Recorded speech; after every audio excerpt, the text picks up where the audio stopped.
Ladies and gentlemen, welcome back to Monkey Talk. I can say welcome back because this is the second Monkey Talk episode 2, broadcast 2, podcast 2. I don't know. It's called Monkey Talk, we decided. Nerds the Apocalypse presents Monkey Talk? Yeah. Oh, okay. Now just yeah. Sure. All right. Last month, we talked about... Well, first I had to say this. Heather said, Heather, married to a nerd, youtube.com/nerds. Title drop. Sorry. Heather made sure to say, make sure you tell them that you're trying to do that whole No Shave November thing because you look like a ragamuffin. That's what she said. so I'm making that announcement now. If I got some stubble, it's nothing, man. It's probably never going to be anything. It's all blonde. I say that's 11 days of growth. You might want to rethink your whole. I can't ever grow it out because when it does, there's like little patches, dude. Like it looks so bad. It's terrible. Yeah, I'm there with you. Every man has patches. And okay. So there's that. My No Shave November. I am Stevie B. Alongside me is Jeff from Pump Monkey Comics, 4711 Forest Drive, Columbia. Jim Shelley from Flashback Universe. And Trex from Nerds of the Apocalypse. Oh, that's where Stevie B's from too. Go figure. Okay, so for now. On this broadcast episode, podcast, whatever of Monkey Talk, we're going to be talking about. Not Spider-Verse, we're talking about the edge of Spider-Verse. Right. That's the Spider-Verse before the Spider-Verse. Like What's the word? Like the shirt before the shirt. What's the word? What's the word I'm looking for? Prelude. Or prologue. No, it's the pre-event, which is going to be the new thing. We're going to get events that are pre-events to other events. You mean watch. like trailers? You mean the trailers of a trailer? Yeah, that's what it is. Use 5 seconds of the 60-second trailer. And we're also going to go over, what is it, Armor Wars from Unity. Or Armor Hunters. Oh my God, Armor Wars. It's okay.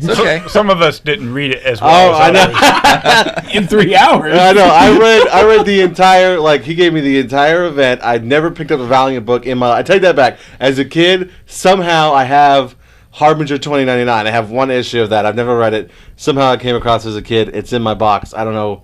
I've never heard of that. There was no such book. Yeah, that doesn't exist. I'll bring it up. You might want to go back into that box and see what else is in I'll there. prove it to you. You know what? I'll bring it in. I'll prove it to you. That's from another universe. Harbinger? No. Valiant Armor Hunters that crossed over Exo, Manowar, Unity. Then it had its own run event title. Then it had special Harbinger book and Bloodshot. And Bloodshot. Yep. And 19 books. Unity and Unity. Yeah, 19 books that I read in the course of a whole thing last night. So I got pretty up close and personal with the Valiant boys. Those are my books. Calm it down. Sorry, I did get up close and personal. I had to stand up at one point because my back started hurting from sitting down for like an hour straight. So I was like standing up on the counter. My wife's like, "What are you doing?" I was like, "I can't. I got to read these for tomorrow." So anyway, so what are we gonna start with, boys? All right, so hold on, I'll pass it on to Jeff. Jeff's, like I said last episode, Jeff's a better moderator than me, and we're on kind of a time crunch. So I'll let you be the one that makes us fail on time. Cool, thanks, Stevie. No problem. So what I want to kind of start off with before we jump into the books, I wanted to do Armor Hunters first. Obviously, I'm a big Valiant fan. I got my Bloodshot shirt. I don't know if you can see the nice big stand up in the back of the new Valiant books coming out. Because Jeff knows people. I know people. But trying to push Valiant in the store a lot. The reason that I'm such a Valiant fan, and Jim and I were talking about this before we started the podcast, is back in the mid '90s during the comic boom is when Valiant really got to start. So that's kind of when I got into that whole realm. So let's go back to like 1992, Death of Superman.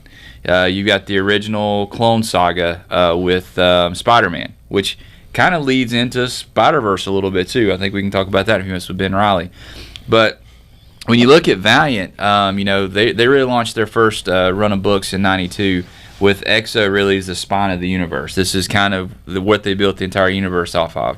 So Valiant started off with 2 Marvel guys that broke off. Image is, it's kind of like Image started. You got creators leaving DC and Marvel to start that. So kind of same thing with Valiant. So you've got, I believe it was Jim Shooter. Jim Shooter and Bob Layton. Yep. So they start off with like some of the gold key characters. They start off with Turok and Solar and Magnus the Robot Hunter.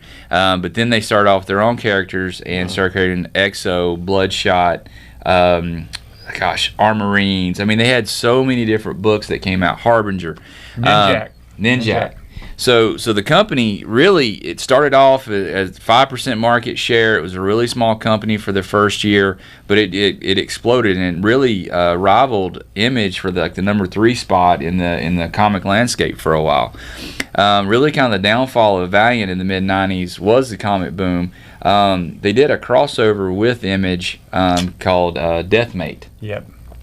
One of the most anticipated things ever, because Image was huge at the time. Valiant was kind of like this up and coming thing. And the thing I liked about Valiant, Jim, you probably can attest this too, is it was a small little universe that had maybe 7, 8, 9 books a month. You could pick them all up. You could afford to do that whole thing. You keep up with an entire universe. Yep. You couldn't do that with Marvel and DC, because Marvel and DC at the time, of course, DC had Superman going on. Had so many different books. You couldn't do it. That was always like an appeal and attraction to me. It's very cohesive too. Something that would happen in Harbinger would affect a story in Exo Manowar, but not in a way where it's like you have to buy this issue. Yep. You would just see repercussions, and as a reader buying those books, you were like, I'm getting a much bigger story altogether. Yeah. And they were doing a really good job too of actually having a lot of self-contained issues, which is something I quite honestly miss right now. It seemed like when you're reading a storyline, it's a 6-issue arc. You have to pick up all 6 issues. The only book I've read really recently that does like a self-contained story has been Moon Knight. You can pick up a Moon Knight book and it's just got the 1 issue. But anyway, so that was kind of a Valiant's thing. So the Deathmate was supposed to be awesome. It was supposed to get all the best characters from Image crossing over with all the best characters of Valiant. The problem was they couldn't get the books out on time. No. There was tons of delays. I think it took them almost a year to get 4 books out. It was 4 books, and you're right. It's those Image creators could not hold a deadline at all. They just didn't seem to care. Yeah. And they were rolling in money, and they had signed this contract to put out these books for Valiant, and you're right. You had 4 books you were waiting on. By the time the last one came out, no one gave a damn. Yeah. Just to kind of give you an idea, Image at the time, some of the titles, they were selling upwards of, $250,000 to 500,000 books on some of these. It was just explosions. And something else happened with Image at the time is they were putting out number 1s, but a number 2 wouldn't come out until months later, if it came out at all. Yeah. So there was this big implosion too. So anyway, Valiant continued on for a few years. 94 it was sold off to Acclaim because they want to do video games. Yeah. And then they got a reboot then to kind of go back to video games. So I remember playing Turok.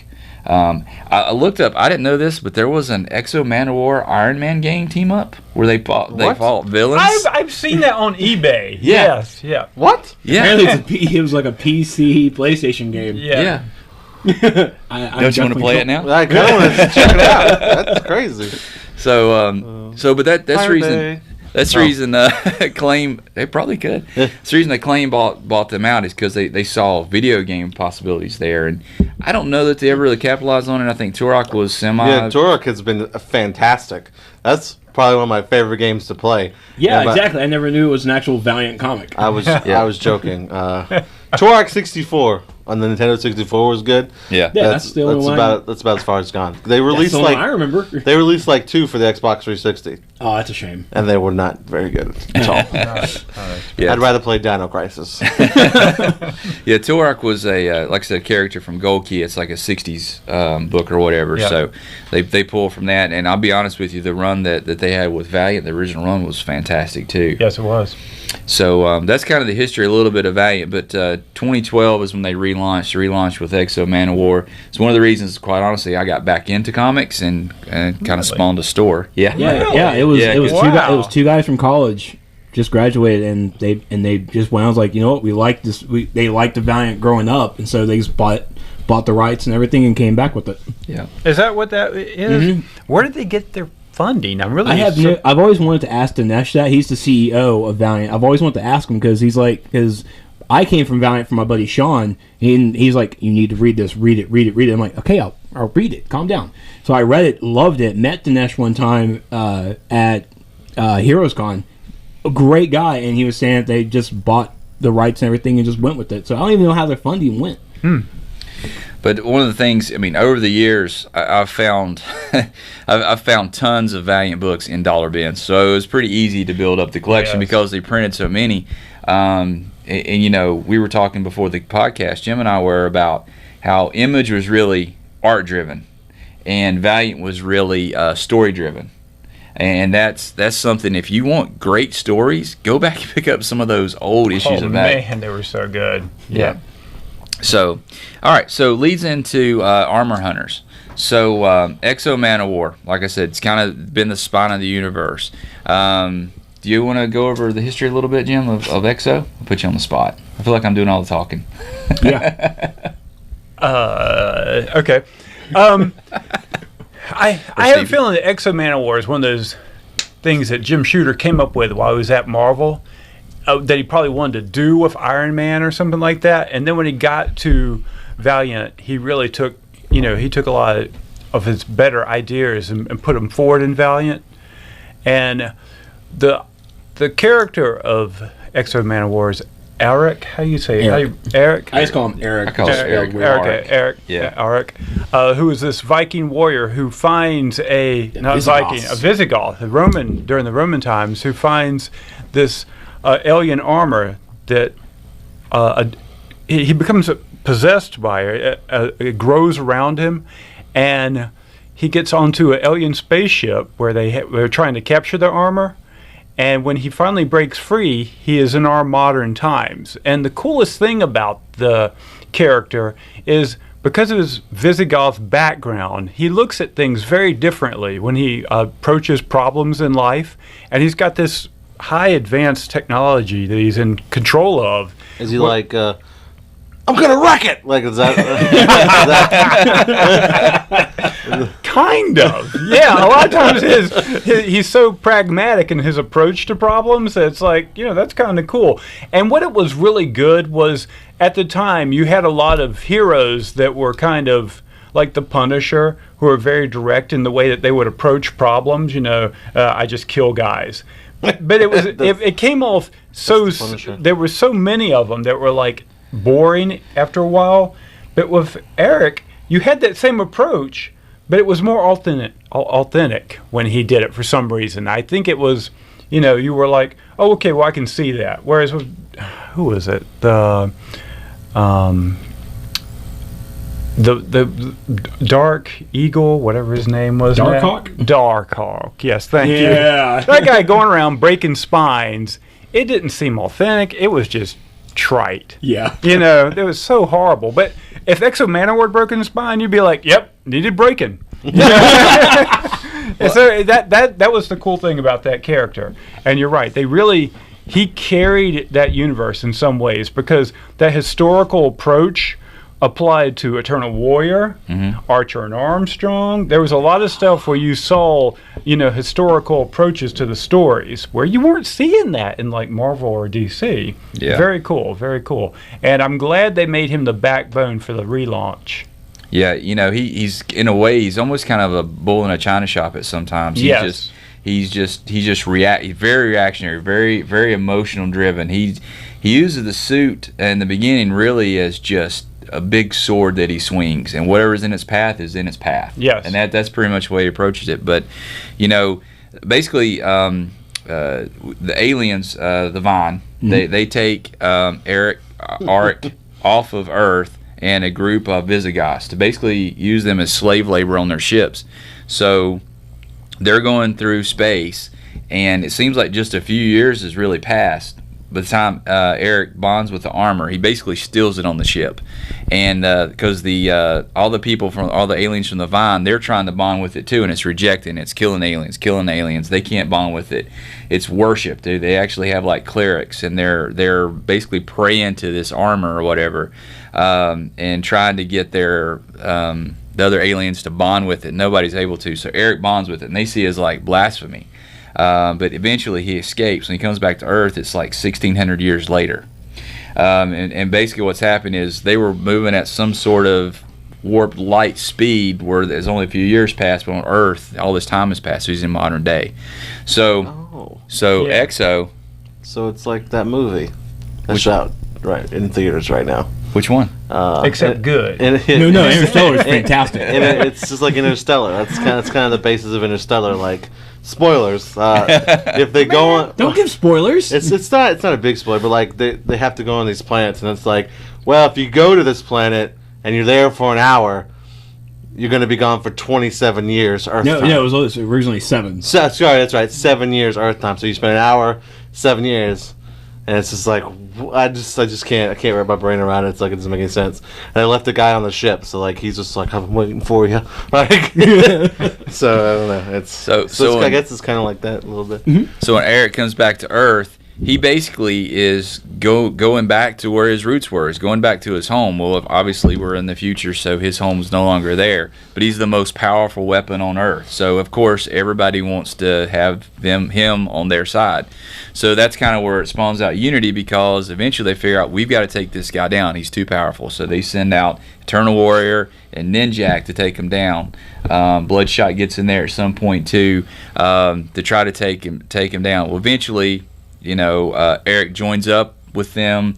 He's now a pawn of the U.S. government, basically because the U.S. government has given his people sanctuary, because he has some like 1,000 or something. Yeah, they live like on a little reservation or something like that. In Montana. Yeah, like a little commune or whatever. So the U.S. government will protect them as long as Eric will do the things that they need him to do. So that brings you up to the start of Armor Hunters. So the Armor Hunters, Mike, you want to talk about the Armor Hunters? Yeah, the prelude for Armor Hunters came in X-Men Man of War, where Miro, the U.S. government agency who's Eric working for, requires him to go take a look at something going on in the asteroid belt outside of Earth. And he meets a guy named Malcolm, who is apparently infected with the Man of War suit. And so Eric is trying to calm him down. He's like, yo, calm down, we got this, I'll take care of you. But Malcolm didn't want to have anything to do with that. So, big old brawl, and Malcolm gets captured and brought down to Earth. And we then find out that Malcolm is actually part of this group of armor hunters who find that the armors are not some big godlike creature or anything. It's actually an infestation that needs to be destroyed drastically. And that brings us into how it's going now. We have Malcolm, who's part of this group, and now his group, the Armor Hunters, is coming to Earth to take out this armor. And it's just been so good. Yeah. That was such a novel innovation on the whole X-Men Man of War armor theme. That it's like this virus that takes over people and then spreads. It's like, it makes you think that down the road we're going to find a planet of X-Men Man of Wars that they're going to have to fight. Where it took over the whole planet, and that's going to be pretty badass. So in this also, of course, the U.S. government does what it always does in any type of book like this. They figured out how to basically replicate somewhat of the armor. So they're building their own X-Men Man of War armors for military use, of course. So it kind of starts off with the armor hunters actually get a false signal. That's the first place they go to try to capture and kill Eric. One thing in the Exo books that I really, really like is they did a lot of backstory on the armor hunters. Told their story about how they joined the Armor Hunter Corps or whatever to go out and start hunting them, and what they've gone through, and on the planets that they've been to. I mean, they basically see it as an infection, to the point where if there's a armor on a world, that world has to be terraformed. It's got to be completely destroyed because of the infection to wipe clean. Yeah, and through the Armor Hunters, it crosses over. It has us 4 main books, 4 main titles, and then it crosses over Unity, and like we've listed before. And the reason it crosses over between that is because this is literally an alien invasion from the Hunters coming to Earth to try and find Eric and take him out.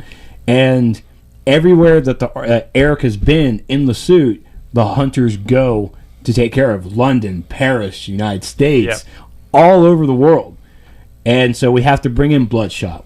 And I want to pull over to Stevie B, because he had a rough run through for it. But there's only one series in the storyline he really didn't like, and that was the Harbinger story. Yeah, I had like 3.5 hours with it. Well, the Harbinger story. First off, I don't like a group of kids. I just never liked that. I like a kid. Right. You like the X-Men? I like no. These are like 9-year-olds. Like I like a couple of kids on a group, but I just like the group of kids and just put me off because they all were like the same personality, and I just didn't like it. And they're all psychics, and I don't know why. I just don't. Just a quick backstory within the Harbinger book. In this storyline, we're following the adventure of Generation Zero, who were technically, I'm gonna really say imprisoned a little bit by Toyo Harada, who takes control, who teaches psyops, but really uses them in a military standard kind of thing. And they were captured. They were in prison. They didn't want to be there. They escaped, and they called themselves Generation Zero. And now they're trying to find their own identity. So, and really, I felt the same way when they first got introduced. Like, oh, well, they have the same aspect in life, but now this is their first mission away from Toyo Harada, away from everything in the Harada Foundation. So they're just trying to prove their worth. And you even saw the leader. I cannot remember his name now, but you even saw him was like, I don't want any part of this. I just want a normal life for us. But everyone else was like, we want to go help them. Yeah, they're very much like this universe's, loosely, I'm not saying exactly, this is kind of like this universe's X-Men is the Harbinger group. The mutants. Yeah, really. They're kind of the mutants, but they're all mind. I mean, that's everything they do, they project with their mind, whether it be healing, projecting images. They got the one girl that projects cartoon images and has like a hard shell, which is, I think she's awesome. That's kind of cool. Yeah. So it's kind of this universe's X-Men. And the bug infestation thing I thought was really weird. Like, I feel like all the other tie-ins have a story to tell for all of Armor Hunters. I feel like you could have took all those Harbinger stories out and it wouldn't make a damn bit of difference. You know what I mean? Like, there's That's true. But I think that's a sign of a good tie-in, is that you don't have to read it to be okay, you know, or you can read it and get a little bit extra. I don't like tie-ins where it's like, oh yeah, you're following Original Sin and something important happened in this tie-in that you're not following. You know? Yeah, I don't like that. I guess what I'm saying is that the threat that was in it and stuff had nothing to do with the event. Like it felt like something that was just put there because they wanted these guys to be part of the event. Yeah, I would agree. Almost like the Red Sky thing you talked about before. Yeah. What it was, you know, Mexico City gets blown up. And what it was also happened to be that the what is it? CY, what's the name of the ship? Ginger, yeah. JN-GR or something like that? I don't know. It was a really sweet little ship, huh? Anyway. And that's probably my favorite part. Like, made these bugs. And, like, these bugs came out of Mexico City, and half the book dealt with the new Mexican city president and how they had to save him, and how these bugs were going into everybody's bodies and bursting out. And so all the survivors of Mexico City were all like, had these, like, one bug comes in, 3 burst out, and I don't know. It was weird. I felt like it didn't, like, match what was going on with the rest of the stories. Yeah, it's almost like it didn't tie it in right, because I think the original idea of it was that, okay, you've got to give us the armor. The people of Earth have to band together to give us the armor. Okay, if not, we're going to keep doing these horrible things to you. So we blew up Mexico City. Okay, now we're going to do this until you give us the armor. But I'm with you. It's almost like they didn't finish the story. Yeah. But and also too, I think they're trying to give you more backstory on Generation Zero, because they're gonna be a bigger part in the Harbinger storyline down the road. So I think they have to have this happen to them so they can become what they're going to become down the road. Right. And I understand as a tie-in that kind of sucks to have to read that too, but they're gonna get bigger and bigger and eventually go after Toyo Harada. I'll call it Hydra, which I know is not right. But yeah, I mean, I just didn't like the characters. I thought they were all pretty bland, and the little boy was kind of cool. The one that, like, freaked out in the gigantic Titan. dragon. Yeah, we don't talk about Titan. God, creepy little kid. They're all kind of creepy. So, the twins are creepy. Oh, they are. The Harbinger, they're pretty creepy. But and what else was creepy was that I don't know these characters at all. And you literally came in to an event with no backstory on the characters, and you had the big blonde girl, which was cool, and she was and she was like hooking up with like the invulnerable guy, Torque. Yeah. Now, but then they went inside Torque, and Torque is like a little boy. He is actually a malnourished child who is paraplegic. So she's hooking up with a little boy. No, he's not. He's still of age. He's like just 20. Yeah, I mean he's just malnourished. Yeah. Well, it just looked like it was a kid, and because this book about kids, I was like, whoa, is she like? No. He's basically like you said, paraplegic paraplegic. Yeah.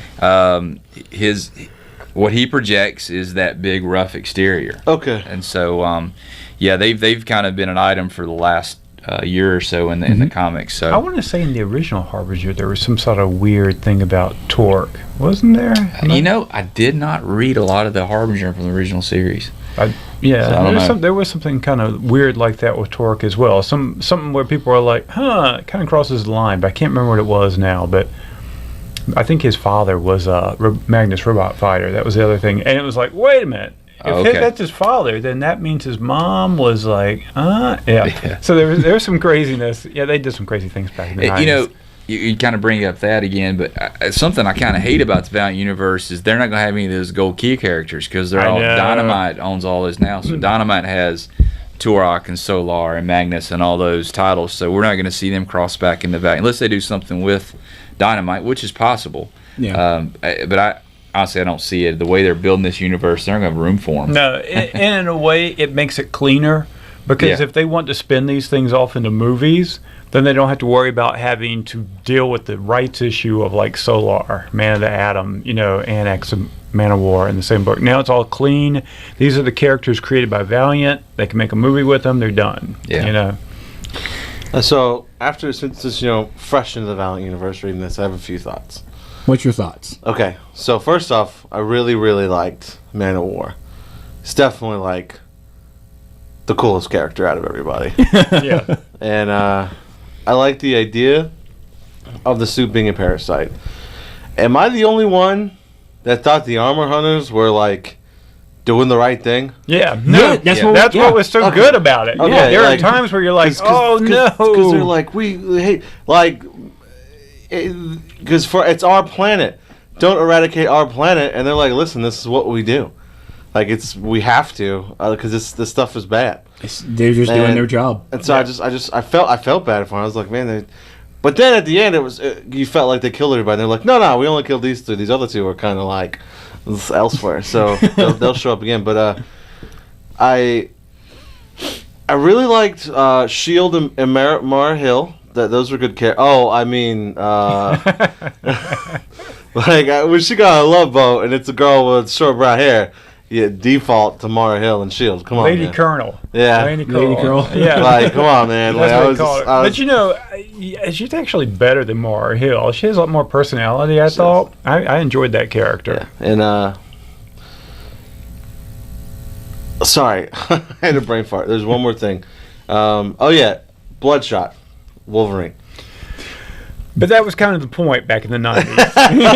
In the 90s, they were like, characters that have healing factor, characters that like are cool with taking lives. Everybody was making one.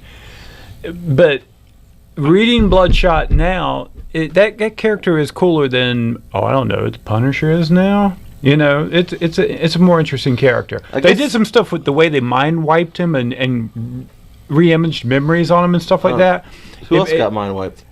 Oh, that's right. Oh, now. Wolverine. I can tell you now, with Bloodshot, as much as you can make that comparison, the one thing you really can't compare with the characters is how faulty Bloodshot is. Yeah.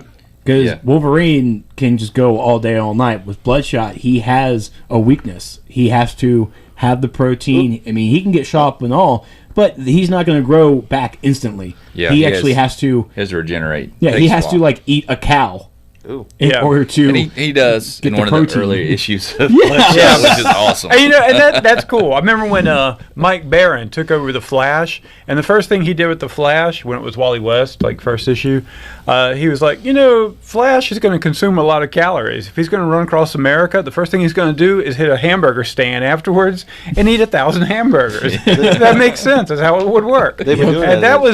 that was a really cool thing to introduce to the Flash. It kind of put a limitation on what he could do. They've been doing that in the TV show. Yeah, that's right. That comes from Mike Barron. Who They were like, "What? nobody We don't remembers. understand what's happening to you." It's like, "Oh, you need to eat, bro." It's like, oh. Yeah, But, yeah. So, as your first Valiant anything, really? And No, I have Harbinger 2099. Doesn't exist, but okay. I'm gonna bring it in next episode, so you guys eat your words. Everybody tune in for that. and you came in at a really big crossover. I'm trying to even remember if there was anything this big, even dealing with Unity, that came out before Armor Hunters.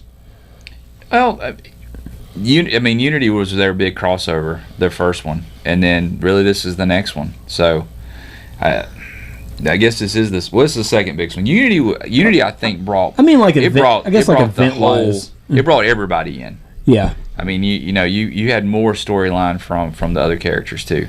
I really hate they didn't bring Quantum and Woody and Archer and Armstrong into it at some point. They're with the delinquents. They're doing their I know. thing. Yeah.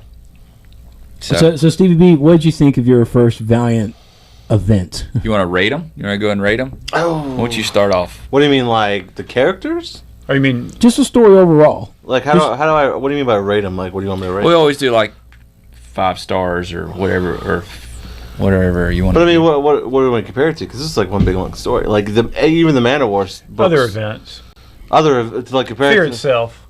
well, I'm gonna work that in every damn time. the My Little Pony crossover was better than Fear itself. Like, there was an episode of My Little Pony where they all became superheroes. It was on the other day, and I was Did they like, get magic hammers? one of them was Wonder Woman, one of them was Superman, one of them was the Hulk. Like the real shy one was the Hulk. Oh, Fluttershy. Yeah, and they're like, just get mad. She's like, I can't get mad. And then finally, like, everybody's getting beaten up. And then finally, one of the villains is like, stupid bug, and flicks a bug. She's like, that is a defenseless bug! And then Hulk's out and beats everybody. I was just like, all right, calm down. Well, Marvel events, those all blur together. I don't know. I will say, coming out of it, it does make me want to read Man of War. That's it. Like the other characters, I don't find that appealing. Like Ninjak and I will get you into the Eternal Warrior. who's the other? Who's he rocking with? Is that The Eternal Warrior, yeah. He seems pretty good, but he also you can compare him a lot to Eric, right? Because he's so old and. Because they were like, back in the day, brother, when we were fighting, Didn't Eternal Warrior just come out last week? This first issue, right? Eternal Warrior he doesn't have an actual series. He has just like series events. Oh, is that what that is? Yeah, they just started a They series. had a series, but it didn't make it. Basically, they cut it because of the sales, but now they're doing kind of mini events with him. Okay. He's coming out with I think like this Forge of Steel or something. Knights of Steel or something like that. Yeah, and that's coming out this I think like next month actually. And beforehand he had his entire run, and then he had the Immortal Warrior or the Eternal King. Oh, that's kind of cool. Yeah, and the Eternal King was like further into the future and featured his daughter. It was That was the best Eternal Warrior story I've read. It was fantastic. Agreed. But they're doing a lot with him too. So, and then they're going to bring out Ivar the Time Walker, which is Gilead and Armstrong's brother. So because that's a whole nother story. Yeah, love me some arc. Archer and Armstrong. Wasn't Gilead in? That name sounds familiar. Wasn't Gilead in this? Yeah, that was the Eternal He Warrior. was yeah. Eternal That's what they. Oh, that's okay. his real Okay. name. Yeah. Yeah, like we said, this whole Valiant universe ties into everything. Yeah. And it makes you want to read Man of War. That's pretty much it. Like, I have the first 2 trades of Man of War because Showtime bought them and read them, and then just left them in my house. So I put them. Because he does that. So I put them like in my trade collection and just left them there. So and he's got like all the guys signed it. Like he's got like Vin Diddy and all that signatures on that's them. cool. So I'm just like, all right, you want to leave 'em in my house? It's fine. I'll keep. So I might go back and read the first 2 trades. You read that first trade, you'll be hooked. You think? Yeah, absolutely. Still have not read the first trade of Saga. Yeah. I got text messages about that, about the watching our Monkey Apocalypse when we talked about it. They're like, you haven't read Saga? How long have you had it? And I was like, honestly, about a year. Oh, yeah. Yeah, probably. It's been sitting on the shelf for probably about a year. You're at your old house and it was just sitting there. I'll never forget Jim's reaction. I took you on your advice, man. I bought it, read it so good. And he tried to talk to me about it. I was like, I actually haven't read it. I haven't read it yet.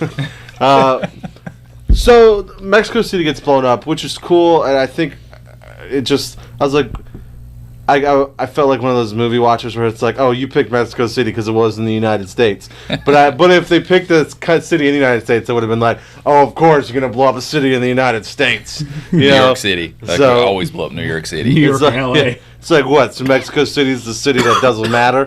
I don't know, but that was kind of brutal. It was. It was brutal. I still had this underlining feeling when it was over. It was like, what's like the affection is still out there. Like what are you gonna do next? Like what are you gonna do? We don't know. I don't want to get into spoilers because people probably will go and read this series. No, after they we're completely Right. spoilers. The way they presented it, Eric has made a truce with the armor, so it's not going to infect him Personally, unless he loses a limb or it has to heal him. He can tell it to heal. Livewire is the one that kind of stopped the infection from spreading with him. Yeah, and she gave him the warning that you have control what you want to heal, but you need to understand, right? You will have that fear that you will start losing your humanity. How did Livewire get her powers? Livewire was Toya Harada's number 2. Okay, Yeah. She's actually a psyop, and she can talk to anything electric. So I thought that dropping her in the ship like that was really cool. That was a great twist. I thought that was awesome. I like at first I was like, it's probably not him, but who is it? You know, like I kind of was like, there's no way he would just be like, hey guys. I was like, well, no, Eric is that guy. He would. Well, but because she was like, we'll give him the soup, but we'll do it my way. But like. That's also confusing because he doesn't want any more bloodshed. If she goes, well, my way is we're going to go in there and we're going to shut down the ship and blow them all up. Like, yeah. You know, and that ship just comes crashing down. Yeah, so it was good. So give it a rating so we can move on. Oh, you want to give it a rating? Yeah. Okay. Give it a rating. Yeah. Out of what, 5? Out of Right. 5. I give the whole thing a 4 out of 5. Good deal. Only because of those Harbinger tie-ins that I really didn't like. And I was forced to read everything. Yeah, first Trex is like, how many books are these? Because I gave him the Spider-Verse books. He's like, 9. Ugh. And then I was like, how many books you giving me? He's like, 19. Like, wow. Okay. All right. And some of them I've already read because I actually have like 2 or 3. So I was like, skip. Already read it. Yeah. What about you, Jeff? So, one of the things, and we kind of touched on it, I just want to go back real quick. One of the things they did a really great job was explaining the Armor Hunters past, how they all came to be Armor Hunters. What's that? I really liked how in the Man of War issues, the tie-ins, it was like the 2 guys. Like, what was the guy that was infected? Malcolm and Primary. I don't remember the Primary's name. Malcolm, I think his name was like Rex or something. I can't remember, but yeah, it's Malcolm. I thought that was really cool. I didn't know that Malcolm was that guy that was in jail for a while. Yeah. I didn't know that. And then I finally got it. Well, you mean you don't really get it until the issue of Man of War where he gets his legs and arm cut off. It's like the third issue of the series. You're like, oh, that's Malcolm. Mm-hmm. So they do a really good job giving their backstory. The ship, we didn't really talk about Ginger. I call it Ginger. So basically, the ship was a kid of 2 other ships, and I guess all these ships were sentient beings. Yeah. How about the issue where like the ships just start being born? Yeah. and they have like these weird speech bubbles. I was like, oh, this one's gonna be easy to read. What is? Yes, I like this. Like, I don't even know what they're saying. But that's something I hope that comes back around. I hope we see more of those ships because I think they're really interesting. Well, are they asexual? No, there was a couple. He had parents. Did you have to? Yeah. Do you have to have another one? Because didn't she shoot out like a bunch of? All you need is love. All you need is love. That's right. Now, if you see Ginger had parents. Oh, and the really cool thing too is they had these different issues. They had a lot of different variant covers. One you could like scan, and you could actually hear Ginger talk to you on the Armor Hunter. So it's got like a cool. QR code, and you scan that, and you hear Ginger saying basically something to the effect of, "We're going to eradicate your world. Very sorry. I hope to visit your planet again one day when life has started back over. Yeah. Very sorry," or something like that. And they're like, so nice, such a nice ship. It is. But I like you said, I think there are some parts that were undeveloped with the Harbinger. Some of the you gonna do it? Let me see if we'll do it. Where do you scan? Right there. Yeah. While you're pulling that up, so are you doing the QR code? Yeah. Do you know how to do it? I feel like I'm wasting time here. So Yeah. the I guess overall storyline, 5 out of 5 stars. The tie-ins for me were 4 out of 5 because of the kind of stuff we talked about. So Yep. Yeah, I echo your sentiments on the villains of this story. They weren't really villains. It was like you were seeing another universe's Galaxy of the Guardians that came on and had to defend, their universe against this threat. It was just that and the thing, and we'll get into this with the next event we're talking about. If these villains had been cookie cutter villains, I would have given this series a 3. Mhm. And that's because the Trojan horse ploy with Livewire, that was really cool. The Mexico City thing was cool. But the way that the villains were, they were like whole new characters, which is very refreshing. yeah. And it made this event a really interesting thing to read about. It was, I'm glad you recommended it. I would never have thought to touch this. Yeah. Okay, here. All right, go ahead. See if we can get Ginger's voice. Population number. You have been exposed to the armor plane. Please prepare for planet-wide decontamination. Apologies, but it's necessary to safeguard the universe. I look forward to visiting your planet again in the future. After evolution has rebuilt life anew. Goodbye. Creepy. But he says he's sorry.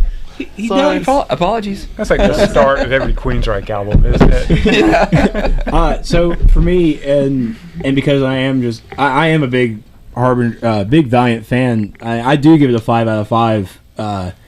Basically, because I know the history of the Harbinger of Generation Zero.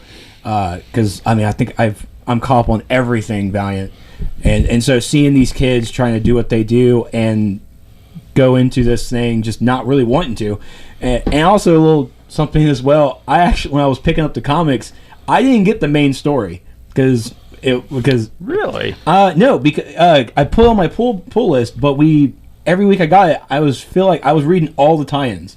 I've read every single tie-in except for the 4 main books. He blamed it on Dan pretty hard. Yeah, I did. He was like, I asked Dan for Armor Hunters, and he gave me all the tie-ins, but he didn't give me Armor Hunters. That makes no sense.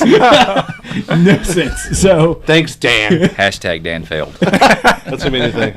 so I read all the tie-ins. And I'm like, I feel like I'm missing something, but I don't care. It's still good. Yeah. Definitely missing something. So I finally read all the main stories before I gave it to Stevie B. I'm like, oh, now it makes a lot more sense. It's good, though, wasn't it? It was still good. Yep. Even reading everything before the main story. But I think my favorite, the Bloodshot stuff was probably my favorite line because he had more of a connection with Malcolm because he was hunting him down. He was trying to talk to him, and he also killed Litz and love that little bird thing. Yep. So for me, if I'm not really big of a score kind of a guy, but it was a 5 out of 5 for me. But that's because I knew the history of all those characters and how they got there. I will say this: if you don't want to pick up all the books, I will say get the 4, and definitely get the Man of War tie-ins. Yeah. Yes. Man of War Yep. tie-ins for the background of the Armor Hunters, and then if you want to know, and Bloodshot, the Bloodshot books are good because you find out like what happens to what's his name? Malcolm. Malcolm. Yeah. Yeah, because it's weird because the Bloodshot, even though it comes out, it all takes place like before the third Armor Hunters book, and the fourth one kind of. No, all of them take place before the third Armor Hunters book because the last Bloodshot is like, all right, give me coordinates to L.A. Yeah, so. And all of a sudden, in the Armor Hunters book, here comes Bloodshot just out of nowhere. It's like, traffic was hell. Yeah. So thanks for that one-liner. I'd say you don't really need the Unity books. It was a good story. The Unity books give the story for Livewire and how she connected with Ginger. Mm-hmm. And also how where Ninjak and Eternal Warrior. I'm sorry, I want that buddy cop movie for them. Ninjak and Galad, just give me a buddy cop movie with them.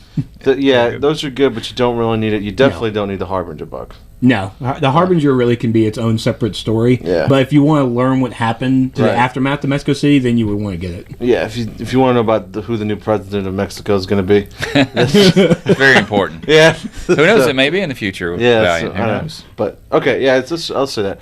I think we touched on all the big things that happened during the event with the explosion in Mexico City. Two of the 4 Armor Hunters are still alive.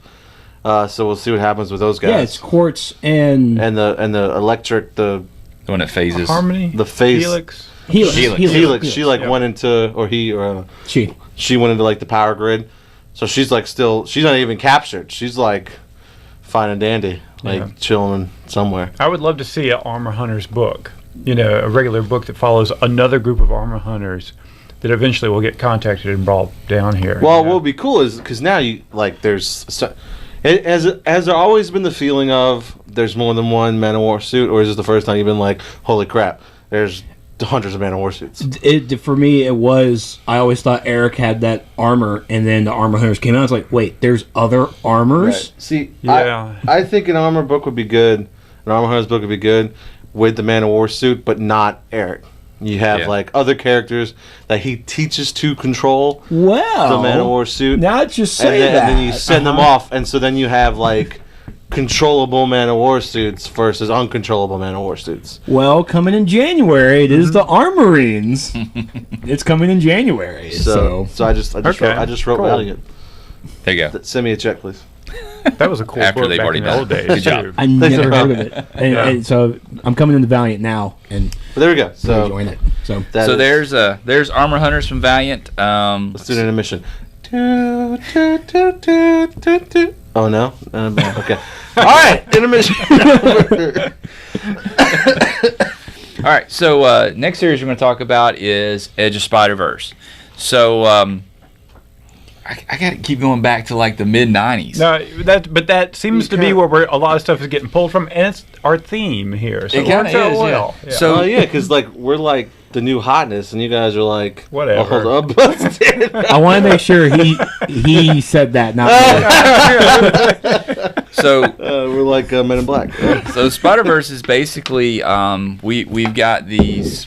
What's the name of the group that's hunting the spiders throughout? Do they have a name? Gosh, they do have a name. Moreland's doppelgangers. I don't really know what their name is. I forget. Oh man, what do they call themselves? They call themselves something. They're like the sons of something Anyway, Anarchy.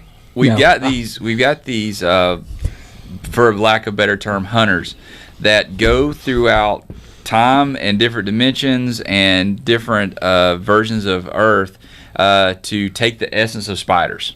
They're basically spider totems. Spider totems. That's what they call them, yeah. So then it's supposed to be the only totem they go after, and we'll explain that in a few minutes. The reason I kind of refer back to the 90s is because a lot of the characters that they're bringing into this was in the late 80s, early 90s when they were doing a lot of different crossovers. I mean, you've got the six-armed Spider-Man, the doppelganger. You've got Peter Porker Spider-Ham, which is a kind of a late 80s, early 90s character, which I absolutely love.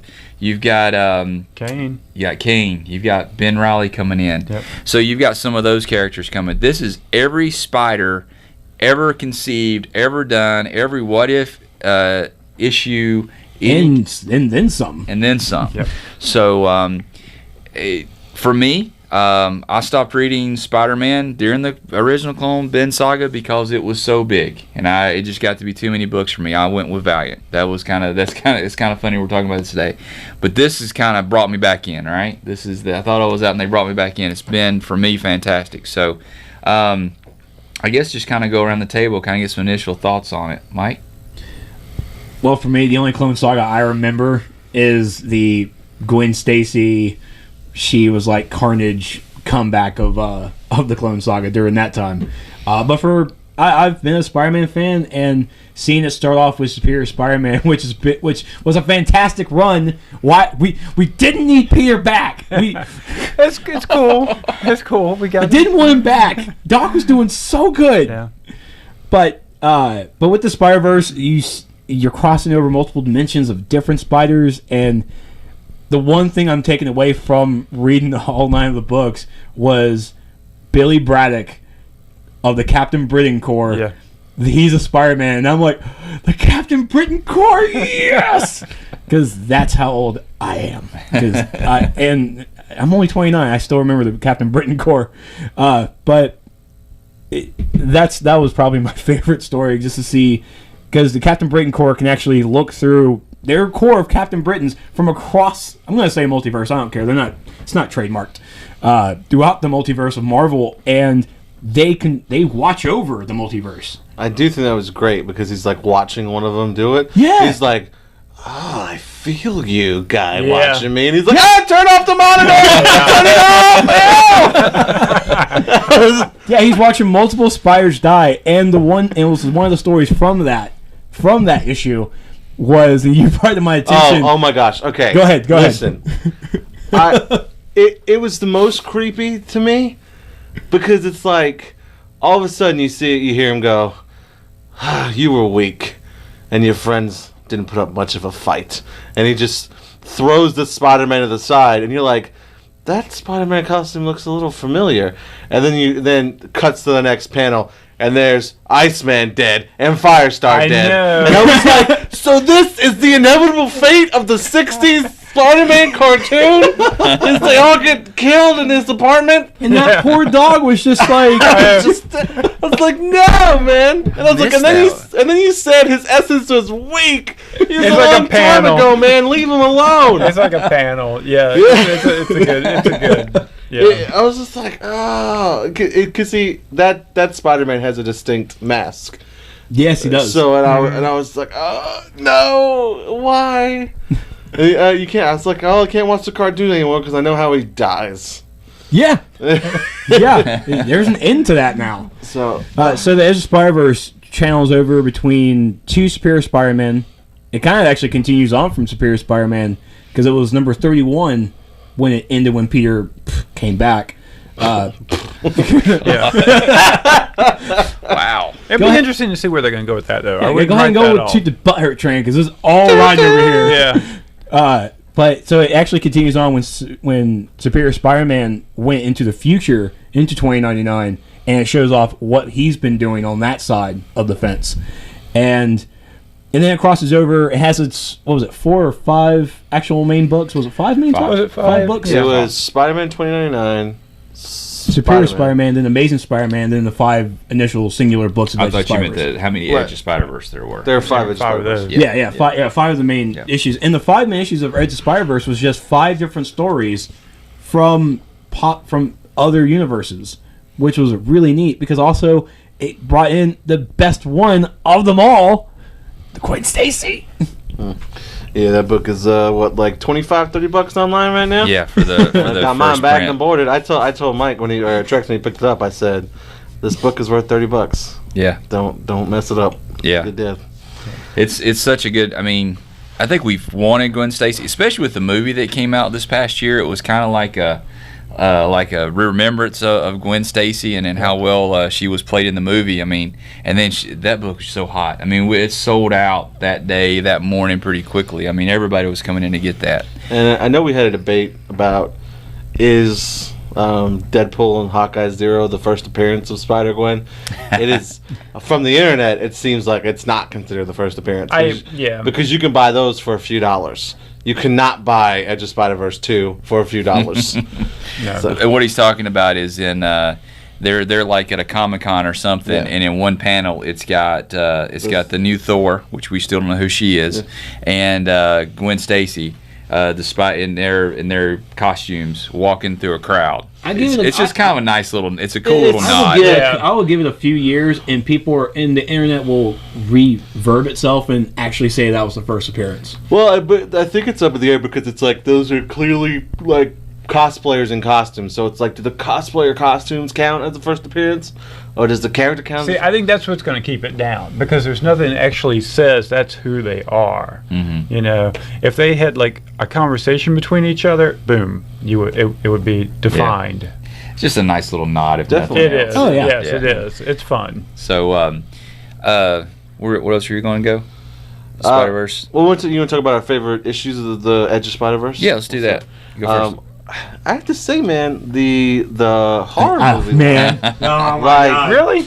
I don't know. I know it's- you texted me that, and I was like, huh. Did you read it? Yeah, I did read it. I found that one a little uncomfortable. Yeah, maybe that's why I liked it so much. I don't know. It was. I guess it was like so. Like you're just what you're expecting out of these Edge of Spider-Verse books is like Spider-Man in a different suit with a different backstory, but still like Spider-Man.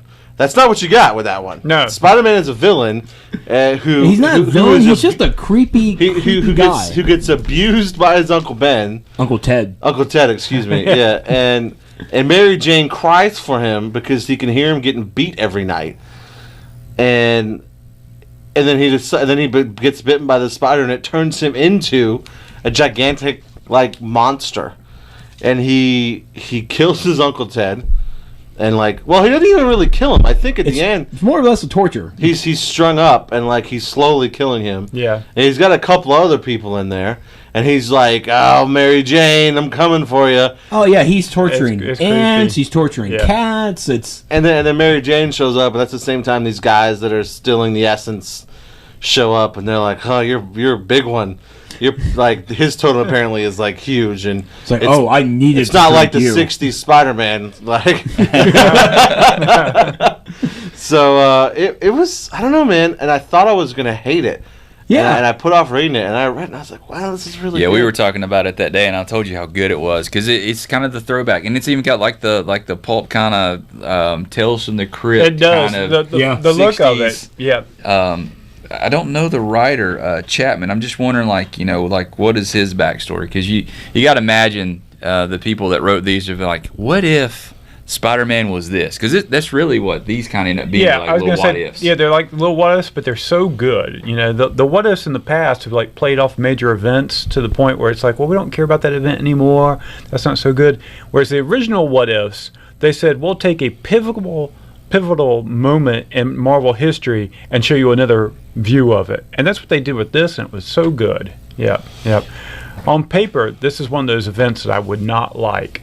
You know, a bunch of spin-offs on a character, Yeah, I all think getting in a big battle. It just sounded bad. I think we talked about it, and you were And like, then when you guys were telling me about it the last time, I was like, well, that just sounds kind of cool, actually. Mm-hmm. And I've enjoyed seeing all the different Spider-Mans. I've enjoyed seeing the different writers' approach to the stories. That's all been great. Not digging the villains. the villains are weird. I will say that for sure. Like I don't get what's going on here. Like we're a family of royalty, and like this guy with this mask on, you think he's just like some crazy guy, but instead he just has his face deformed because his brother smacked him or something. Like I don't know.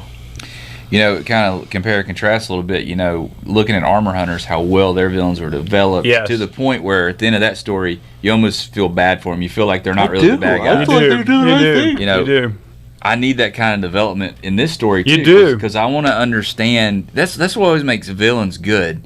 Is when you are enjoyable to watch. Is when you almost sympathize with them. You understand where they're coming from. Mm-hmm. You know, and I'm okay if they're bad to be bad, but I do want to understand them a little more. They're very one dimensional right now. It's so one-dimensional. I don't even know their names. I know. You know that I can't you see where see I'm at, one yeah. or another, you're like, I don't know who this guy is. I don't care who this guy is. They're all the same people. They sit around their English table and eat, I don't know, spider essence, and it's just so boring.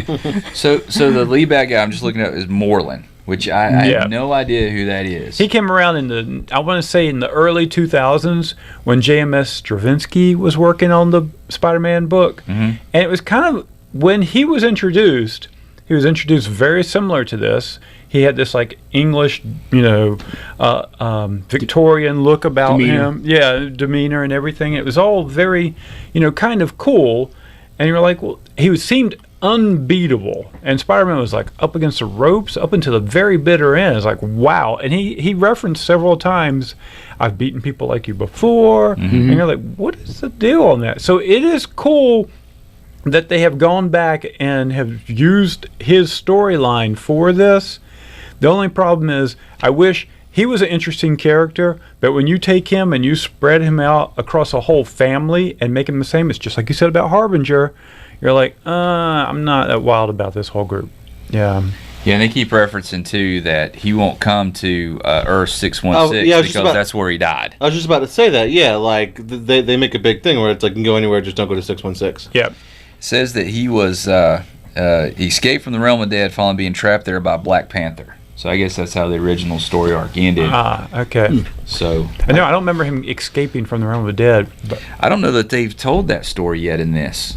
Maybe that's something that's coming in. They haven't. The last thing was Spider-Man 2099, and the Miguel from that universe was coming to the 616 to warn this Miguel, because apparently all the Miguels feel it. Or at least the 616 feels all the other Miguels. Yeah, I thought that was weird. It's like it's completely different. And it also seems like all the Miguels are stuck in the past of their reality as long with this Miguel. Oh, I didn't catch that. Yeah. Yeah, so it seems like they're all have been sent to the past, our present. So that's weird. Yeah, it's not like Peter Parker. Like, Peter Parker doesn't know what's happening. Miguel, like, gets a splitting headache, and it, like, almost passes out every time another Miguel gets sucked. Oh, so I thought that's going to be an interesting take on it. Yeah, and it was Moreland was right there on the other side of that portal when the dead Miguel came over, and in the panel below is like you just saw that look of fear, and then the portal just closed, like he just would not cross over. So, Mike, what was your favorite Spider-Verse book? My favorite one was I know which one is your favorite. Was the first one? Was with Noir Spider-Man. The Noir Spider-Man was going to be my favorite until I read the rest of them, and I think it was the Spider Robot, the SP//DR from Jared Way. That was pretty good. That was, and the reason I liked it so much, and it's like I like it and I hate it because it reminds me of Neon Evangelion. I actually can't stand watching it because I watched it at an age where I wasn't really into anime, and that kind of artistic look and all that blood just does not do it for me. But now I watch it now, and it's like, okay, I understand the story for it. And then this came along, and like I'm back at this is Evangelion's story. What is this? They gave me a what's that movie with the kaiju? What's Pacific Rim? Pacific Rim. I think. How do you keep forgetting that I name? don't know. I'm getting old. I'm forgetting.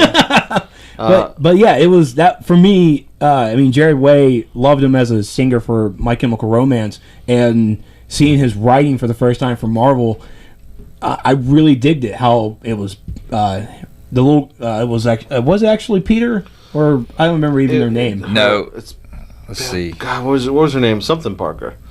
I'm looking. Her name was like Penny, I think. I don't know if it's Penny. It was like Petra Parker. I don't know. But anyway, it was a girl with a Penny Parker. Yeah. Yeah, so Penny is a little girl who she's just like, you're going to tell me my father was the Spider, and now you're going to tell me I'm next. Yeah, it's like a genetics makeup, and by the way, the Spider's in here. What?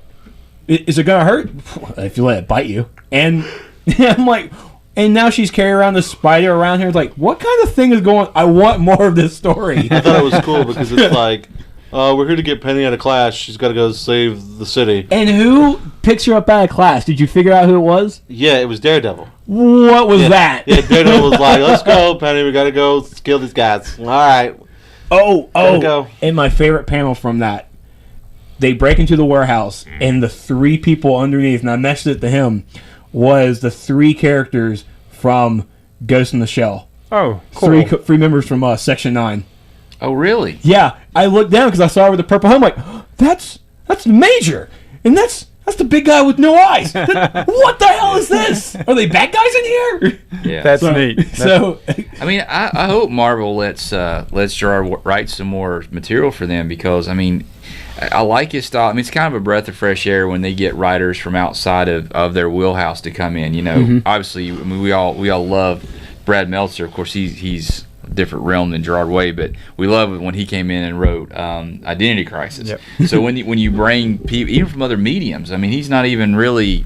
This is what his third thing that he's written. He's wrote Umbrella Academy and True Lives of the Fabulous Killjoys. So I mean, so to write a Spider book, I hope he continues on with this. yeah, I love it. Another story I really want to just highlight was the Aaron Acom Spider-Man, who he was like this professional doctor and everything. That whole storyline, I actually weeped a little bit. Like, I felt really bad for that universe. Trex is at a the crier. Yeah, I am. definitely a crier. I am. I have emotion, guys. We know. When famous actors die, dude, he's done. Never met him before in his life. He's done. Just We weep. met Jeremy Dale. Stop. That is. I think my favorite was the noir one. I really, I have a weakness for pulp stories. Yeah. And this guy, he was kind of like Harry Houdini. If he was Spider-Man, it was a really cool story. Probably my least favorite, to be honest. But Really? yeah. But I like him because he's in a game I've played. Oh, really? Yeah. he was in the He's- Spider-Man game. What was the name of the game? It was like Ultimate Spider-Man because it was the Spider. Was Web of Spider? No, The it web. was- No, it was the Web of Spiders because No, I don't think. I think it was the name. It was. Gosh. Anyway, it was a Spider-Man with multiple universes. It was Spider-Man Noir, Spider-Man 2099, The Amazing Spider-Man, and then the Ultimate Spider-Man. And essentially, you had like a chapter of all four, chapter of all four, chapter of all four.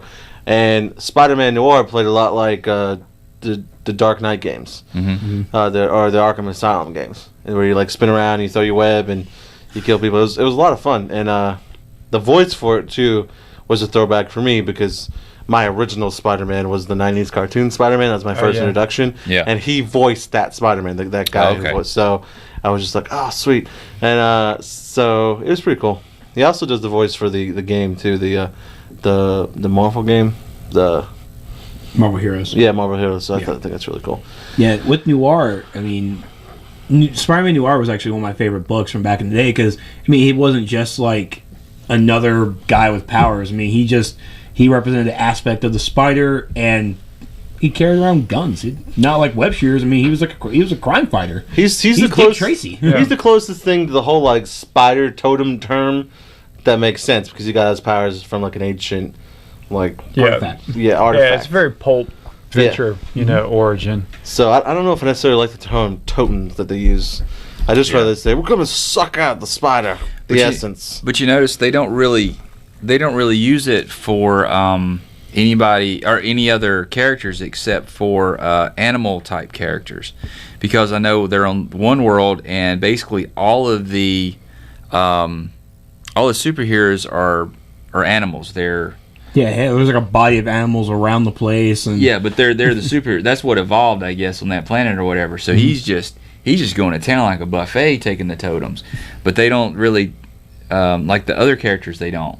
It's just it's just kind of interesting or whatever. But Okay, I get what you're saying. Well, back to the 2000s version, one of the things JMS brought up was that all of Spider-Man's original villains early on were based off of other animal characters. That's The true. Rhino, Doc Ock. Doc Ock, the Vulture. And he was like, the reason for that is because you were also a totem character, and totems always fight each other. So it was kind of that cool. makes sense. I got It you. was a very neat little So thing. kind of like American Indian kind of because they're spirit animal totems their or spirit whatever. forces them into conflict. Yeah. Oh, that's cool. What was your favorite Spider-Verse book, Tim?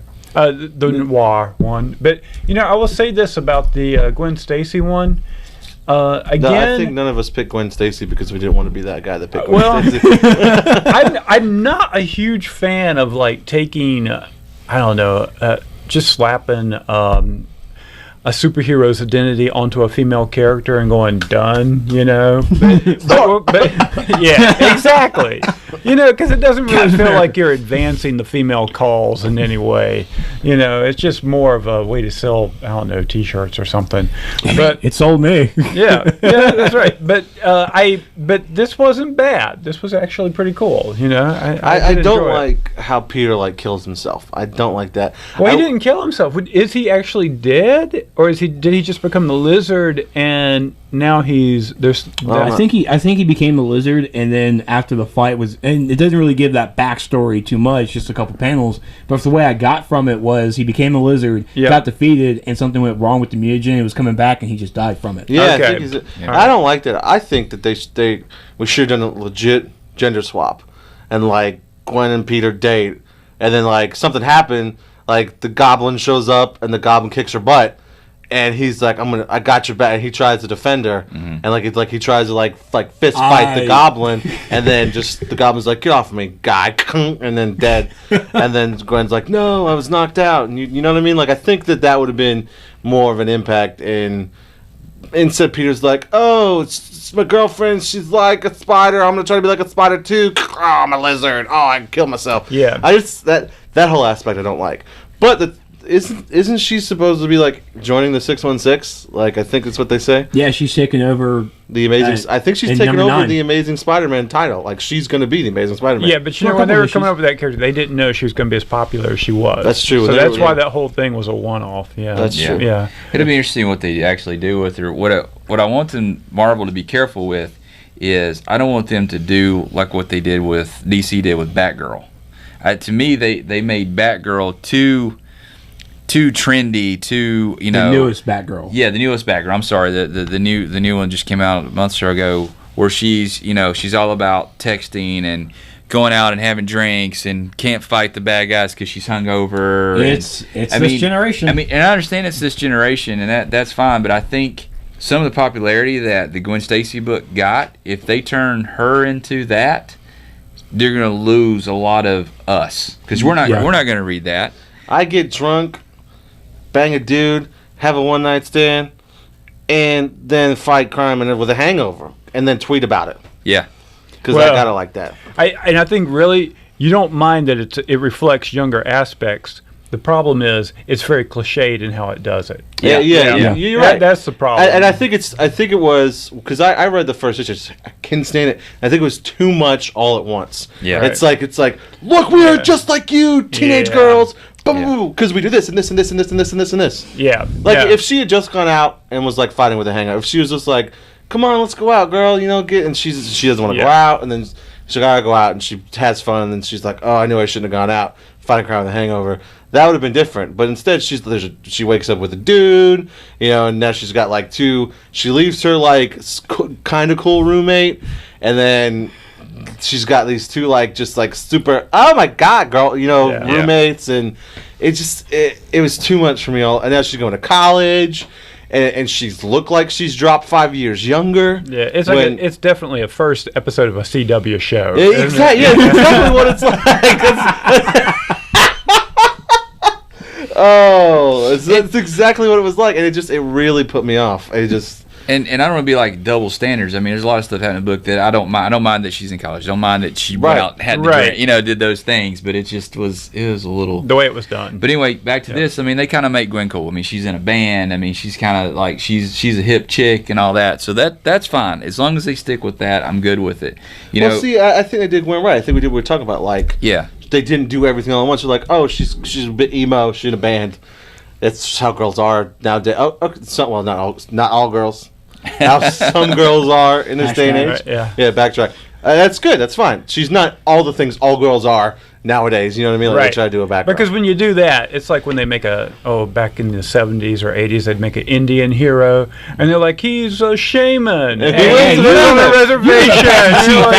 And you're like, dude, this is not helping. So I feel like Gwen Stacy, the right way to do it right now. Batgirl, not the right way to do it. So it's good. And I think that's why she's so liked by everybody. The girls oh, sweet. This is a character to get behind. And the guys are like, oh, okay. She's She's cool. Speaking of Hip not chick, as of not right ways to do it. Oh yeah. Oh my gosh. No, I'm not talking about Miss Marvel. I'm not okay. talking about. I'm talking about Silk. Okay. Silk. Oh, Doctor, come on, man. This was my first got the introduction first to appearance. Silk. It was mine too. And I gotta Listen, tell you, man, got the that is first appearance of somebody's Silk. fantasy right there. That is not a superhero one. Listen, So- Jim, I got the first appearance of Silk. I'm betting on her being super popular, so stop it. They're gonna do a Silk book. They are, Yeah, I'm sure they are. They did change her Spider-Woman. costume too. Like she does have like a full. It's not just made of webbing. Well, anymore. it's not that. But it's also the whole thing that they're always in heat when they're around each other. You know, The story now and how Stevie B approached it to me about it. I laughed at it a little bit, but then of course actually seeing it and seeing the short girl just kept squirting them. That was so funny. That was dude. pretty funny. because Yeah. you got like Doc Ock's girlfriend, and she's like wrapping her head around the fact that it's not, it's somebody else, and she's like, she can clearly tell because they're two different people. She's Right. like, okay, I believe you because you're definitely not the person that I've been seeing. And then it happens, and she just gets up and goes, stop it, just stop it. And it's funny, but you're right. It's real cliche. It's like let's retcon in this girl who got bit by this thing in spider as Peter. Yeah. And then that's what's going to happen when they get around each other. They're going to want to bang constantly. Let's do that too. They'll be in heat. It'll be cool. Yeah. And It's like Black Cat. I'm not sure why we need Silk when we have Black Cat. well, she's in the Amazing Spider-Man books before this. She's becoming like a villain. She hates Peter Parker because of what Doc Ock did. Yeah, because Right. Doc Ock busted her, put her in jail, got her caught and everything. Like, but come on, Spider. And, It's she, me. and he It's tried. like, Peter yeah. tries to explain herself, and she's like, "I don't care who you were, who you thought you were, who you were. Like, shut up, and I'm still gonna hate you for what you did." And so she's become like an honest villain, and they're like setting her up to take over like all of the gang warfare in New York. Like she's set to head it be all the Kingpin. because like the Okay. Kingpin's out right now because of what the Doc Ock did to him. So they kind of needed a replacement Right. for. Oh, crap. Yeah. I just and remembered. That's so- what they're doing for Catwoman. Yeah, and so Silk Yeah. now is Yep. it's sort of like that Black Cat replacement almost. And Black Cat will be the villain. If I had to guess, I would say that Black Cat is going to be more Silk's villain or anything because you get your new female protagonist, you got to have your new female antagonist. So they're probably gonna. I think you just want to stop there. I'll stop it. Yeah, okay, I'll stop. So kind of moving on. So what are you guys looking forward to in Spider-Verse? Like what are you hoping that happens? Well, the question is, where does it go? Because where do you fight? How often do you fight? Do you jump from world to world? Because the only thing I see right now is that we have a team of huge Spider-Man, and then we have one big fight, and they kill them all, and that's it. Yeah. So is the Edge of Spider-Verse going to be more entertaining than? The actual event. Yeah, because That could very well happen. It could. Yeah. because I chucked this up to a game. A lot of people. It's a very popular game. Mass Effect 2. Like Mass Effect 2 was so good because you spent the entire time like building a team. Like that was the story. Like you went from planet to planet and you're picking up new characters, and then you had to like make them favor you. So you did another mission where they favored you. And like once you had your whole team, and then you got your team together, it's awesome, and you go fight the final battle. Well, the final battle is like the last level of the game, and it's the only thing you do with the entire group assembled. So it's like, is that all we got left? Is that last final battle? Now that we got the whole group assembled, so I don't know.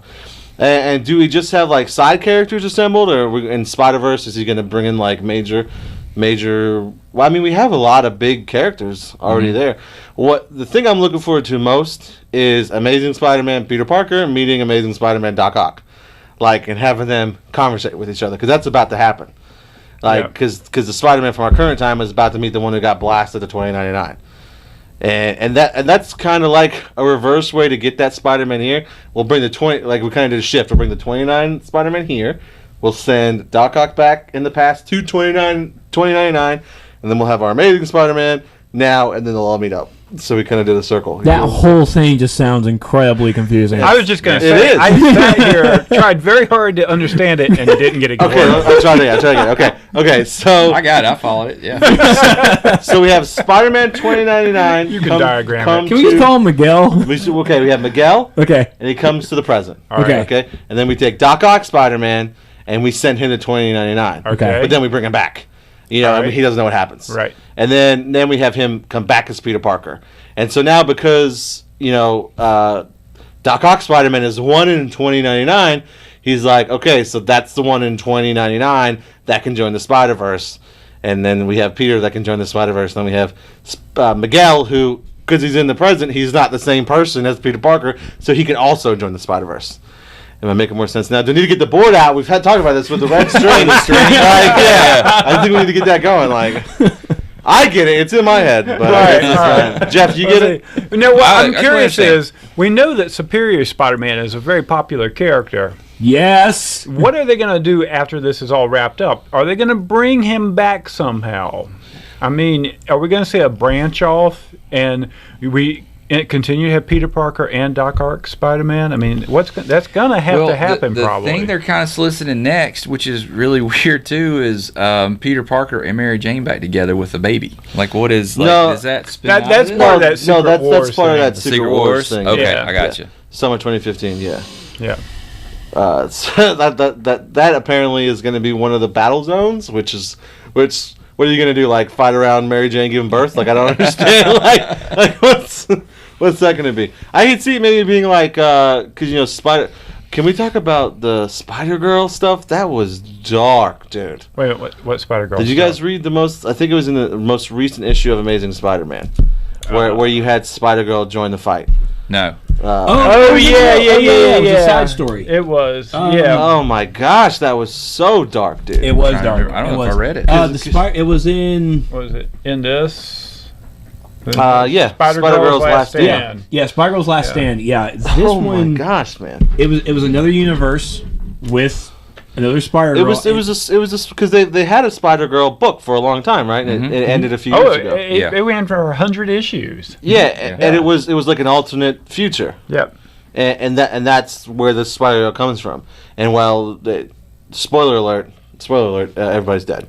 Like, they get Spider-Girl out, but they kill Peter, they kill Mary Jane. But she gets out, Mary Jane and Peter have another baby. She gets out with the baby. Yeah, Yep. with Ben. Yep. Yeah, that's what comes. So it's like, what's that baby gonna do? That baby grows up, and then Doc Ock goes into the body, and now we have Superior Spider-Man. Well, you just became a really wow. No, I don't know. We need the board behind I us. Explain, this follow this string. So So Spider-Man's in its own contained universe, branching off into multiple universes. That's right. So that was interesting. It just really brought me down because It did, because Peter made that last stand, and it's like, you're gonna get out of here, Mary, MJ, get our kids out of here. And Mary Jane's like, sure thing, Peter. Girl, you're gonna need to take your brother and go ahead and leave. He was like, I'm coming, Tiger, and stays back. And then Spider-Man comes in and is like, we need to take you out of here to safety. And like, okay, well, what about my advice? Like, we only were told 2. No, it's like we're only detecting 2 spider photos, and it's like you two. yeah. She's like, that means my dad's. It's like, yeah, girl. And if you don't go through this portal, you're gonna be dead too. Yeah, Mayday. and then we got a Mayday. Yeah, Let's get out of here. I guess it might have been Merlin. I don't even know, but he just comes walking out with Peter in hand. It's like, where are you going? I'm still hungry. And they come into 616, and he doesn't follow them through. Oh, that's right. Yeah, I think right. that's when they decided, like, oh, we can't go. He just looks at it and he can't go. Yeah. Yeah. Do you So- think that's where the final fight's gonna go down? Is on 616? It's got to be. Sure. It's got to Yep. be. Like yeah. so, like that's their goal. It's like we get him to 616, then we all attack him. I think for me, the saddest spider death of all those Merlin kids or whatever was Spider Kitty. When Billy Bragg was looking through all the different multiverses and you see these two brother and sister squabbling, it's like, I guess this is my kill. Like, kill? It's a cat.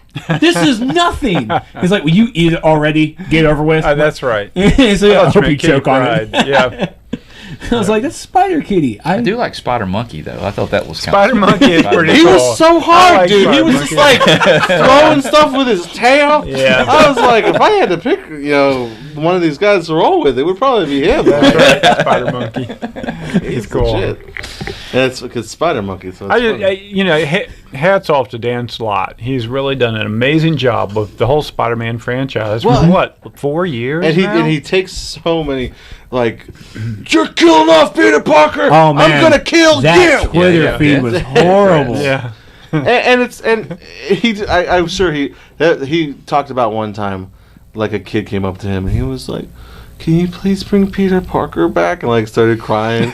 And he was just like, what am I supposed to say to this kid? Like, listen, hey, Peter Parker back in a few months. Relax, guy. Like, I can't say that. Like, you gotta be hard. No. Yeah. So Suck it up, kid. I really do. I mean, after A Brand New Day, like, you kind of had to bring it back, right? Like, I've never read A Brand New Day, but apparently it's not very good. That's what everybody says. Is that's they like it more than oh crap, was it Brand New Day or what was the other one that it was the Mephisto. Mephisto was the Brand New Day. Yeah.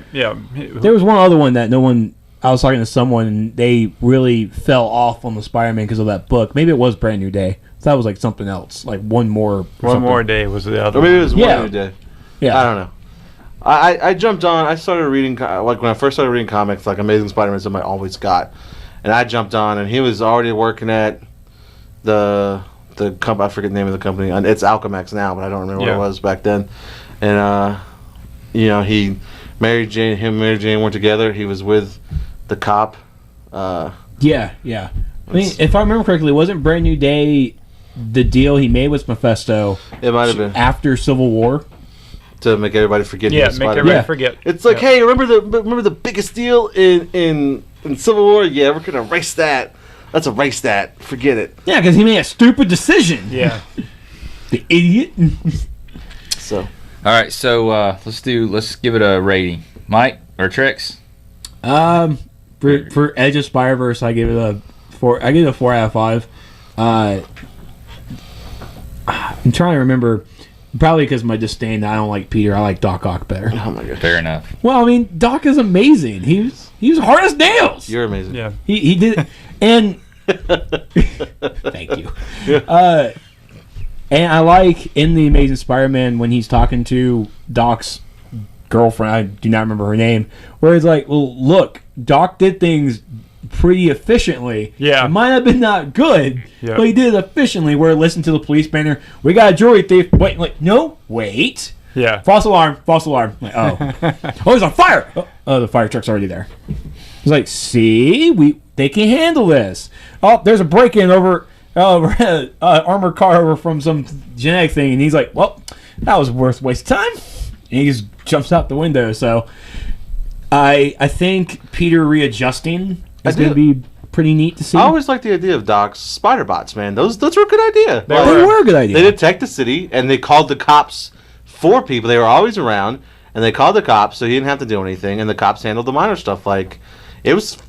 Honestly, Peter's kind of dumb for not thinking about doing that himself. That was the thing that was so cool about Dan Slott's Superior Spider-Man. He could bring in all those things that have appeared on message boards over the year where people have said, you know what, really superheroes should just do blah, blah, blah, and he just allowed Doc Ock to do things like the spider bots and stuff like that, and it made the character a very modern approach to superheroics. He didn't just fight one guy at a time. He took care of crime on the entire city level.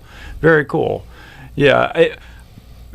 As far as this goes, if we had any other villains in this thing, if this were like Doom bots or whatever, I'd give it a 5. But Moreland's family takes it down one notch. I'm going to put it a 4. I mean, really enjoying it. Great concept, great dialogue, some fun stuff going on. I do not care for the villains one bit. I kind of forget there's actually a villain in Yes. I know. Yeah. And that's a real problem. You just think there's just like one giant monster like killing Spider-Man. Yeah. And that's it. If it were a gas cloud, it'd be the same. I kind of have to I hate to say the same thing, but I got to give 4 out of 5 too. And it's really just on lack of development of the villains. Like I said before, I want to know what the villains are. I know why they're doing it. I want to understand them a little bit more. I'm with you guys. I've loved seeing all the different Spider-Men. And I love going in all these different worlds and seeing all these different... I mean, we talked about, obviously, Spider-Monkey and Spider-Ham or whatever. Love it.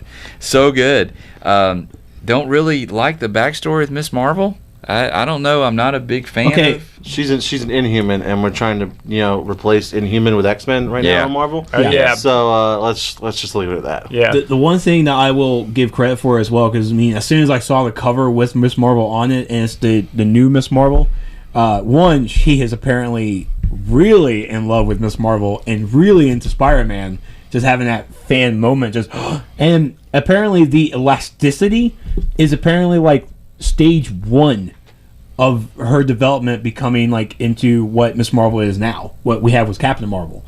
I don't remember Carol Danvers ever going with the elasticity, but she's an Inhuman. That's who she is. well, that's what Dr. Minerva said. It's like you might have the beginning powers of Miss Marvel, but you're just a copy. Oh, So weird. just real quick, just kind of define Yeah, I what didn't is read that. I didn't what see is that. just between an Inhuman and a mutant. Well, An the Inhuman is an alien. yeah, the Inhumans are. I mean, it's basically they're Kree mutants. Yeah. Were the Kree or did the Eternals do it? I think it was the Kree. Or the Celestials? I can't remember. It seemed there was a book called X. What was it? Was it Earth X? Yeah. Where they kind of approached that whole thing, going all the way back to Devil Dinosaur, and showing how like the Celestials came and the Kree came, and they all monkeyed with Earth genetics, trying to figure out stuff. And the Inhumans came from that. Maybe it was Kree. Yeah, I think it was the Yeah. Kree because that's where that's See- where Black Bolt and them came from because they were Kree mutants. Yeah. It doesn't matter that you don't know because you're going to find out. Marvel's going to make sure Oh, that yeah. you know in the next few months because in the comics, Inhumans are going to be replacing the X-Men without a doubt because Fox is not budging on their rights for X-Men, and because they're not budging, they're not in their movies, and so they want to make sure that the movies and their comics are the same, and so they're trying to get Inhumans the X-Men popularity. Yeah, so And we I- kill off Wolverine to make sure of it. yeah. And I'll tell you, Inhumans in the last couple months has taken off. Like when that book first came out, it's set here. And since I think we're on issue 7 or 8, I think 8 comes out next. I can't keep it in stock. I mean, it's going to several Really? printings. Yeah, people are coming in and buying the whole runs of Inhumans. I mean, of course, you see when Marvel put up the splash of all the movies coming up, you see the Inhumans. Yeah. is- I mean, Well, that'll definitely do it, right? That would Yeah. do it. Yeah. So it's coming. Inhumans is getting more popular. I think it's something that, I know what we suggested for next time. We may want to do Inhumans on this podcast at one time. Well, we could do that in January. Yeah, Okay. that'll work. But 4 out of 5 for me. The holdback really was the lack of development and my little bit of worry about how Spider-Verse is going to go because I really don't care about the villains. I don't know, Steve. I don't want to sound like a broken record, but I mean it's essentially like this would be hitting on all cylinders if we had better backstory for the villains. Yes. Yeah. But I mean, we're also just in the edge of Spider-Verse. Maybe we'll get something soon. But even I don't. We're 9 issues in. dude. Yeah.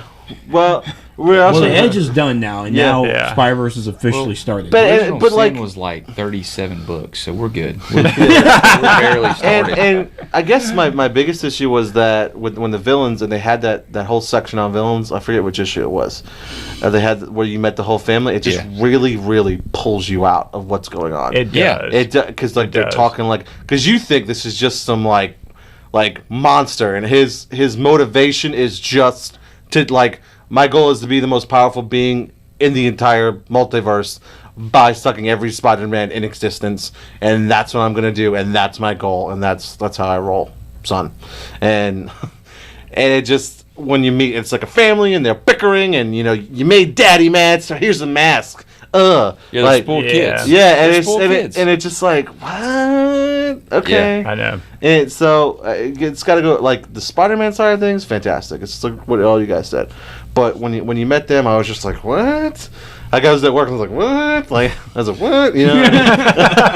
So, and I like how they're introducing and everybody's meeting Spider-Man that aren't part of like the books that we read now. Like Spider-Man 2099 hasn't really joined the group yet. Right. Miles Morales hasn't joined the group yet.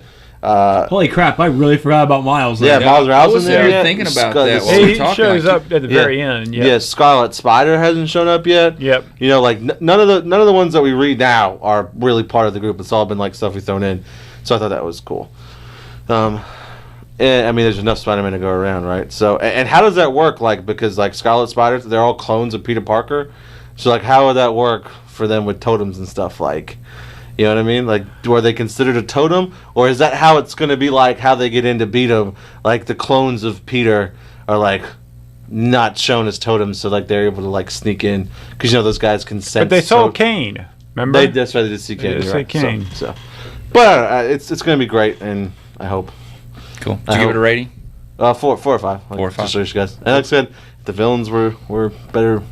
Were just better. Like, and they weren't like a bickering English family from the 18th century. Yeah. You know, it would be better, but.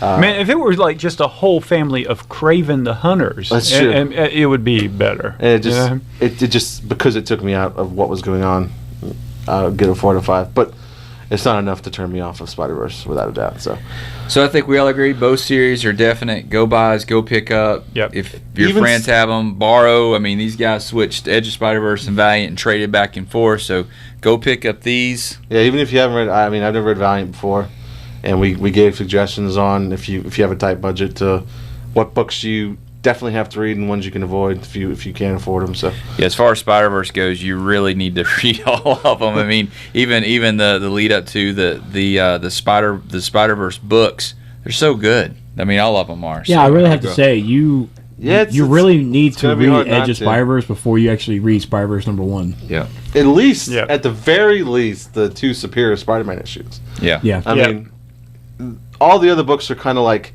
getting to know the Spider-Man that are going to be in Spider-Verse. But the Superior Spider-Man books are essentially like Spider-Verse 1 and 2. It like because the Superior Spider-Man is the one who starts the Super Spider team of spiders. I don't know. Is that what they call them? Super Spider Team of Spiders. I love it. SSS. I don't know, but yeah. So So, yeah, all right. sorry. So for next time, we talked about we're going to do Guardians, occurring on Guardians. We're going to pretty much take you from issue 1 up to issue, oh my gosh, we're on 20. Yeah, there's a lot of Something Guardians books right now. Also going to get into discussion about Thanos' role probably in the movies and his current role in comics, and maybe even touch on Infinity Gauntlet. So, and do we have something else we were going to do next time too? Are we going to do Godhead? We discussed Godhead, but I thought we talked about something else, DC. No, I think we decided we're just gonna do Guardians because there were so many books out for it. Yeah. Right? I don't know. You can drop some Godhead knowledge on us if you want to. We can do like a sidebar. January. Like Godhead for January? Yeah, because because Godhead was only going to be done with Act 1 by yeah. December. That's right. Yeah. That's right. It wouldn't be finished yet. that's And nothing else from DC is really going on, really. Yeah, you got the Future Gen stuff that's leading into the next event, but that event hasn't even started yet. So Yeah. and Which like is still- the Earth 2 books have started and things like There are that. 2 books. I think that's the I've been biggest great. problem is that right now with DC, you're kind of like in this like transitional mode while we wait to see what happens. Yeah. because they're all moving. Yeah, they're across country. moving across Yeah. the country for 2 months, and Yeah. we're gonna have a 2 months of a lull. Yeah. Yeah. Yeah. Yeah, we're getting ready for their Band-Aid for next year where we see what they actually do with their continuity. So I think for now we'll stick with Guardians and Thanos and Infinity Gems and New Avengers. Maybe we even throw that in because to me that seems to kind of be some things that will be affecting what happens next year. Or Yes, seems to be. So, Definitely. Jim, did you read the old Guardian stuff? I sure did. I I think might that- talk about some of the Bronze Age Yeah, I stuff think as that would well. be I miss Adam. Yep. a good comparison thing. Okay. So- I'll definitely do that. All right. good There, deal. because the new Guardians book is the old group. Yeah, so it'd be kind of interesting. yeah. Oh, that's right, because they just started that. They started it. Yep, that's right. Guardians Scout 3000, right? Which you can put right next to your Harbinger 2099. I'm gonna bring it in, dude. That's happening. Like I'm gonna be like, boom, it's Harbinger 2099. Guardians actually you ain't exist. bringing that in. So Right. We need to make some of this interesting. Like if I bring it in, I get like a $10 gift card or something. sure. Wow. That Jim will pay Sure. for. So I want to thank you guys again for tuning in to Monkey Talk. This is probably one of my most favorite things that I do. It's been great talking with you guys. Jeff, Pump Monkey Comics. Jim Shelley, Flashback Universe. Go ahead. Yeah, you go ahead. Stevie B, Nerds of the Apocalypse. You couldn't even give. I have to do my own. Oh, thing? and Yeah. Stevie B and Trex with Thank Nerds of you. the Apocalypse. Excuse me. Oh. And this is Monkey Talk, and we're out. Please share the video.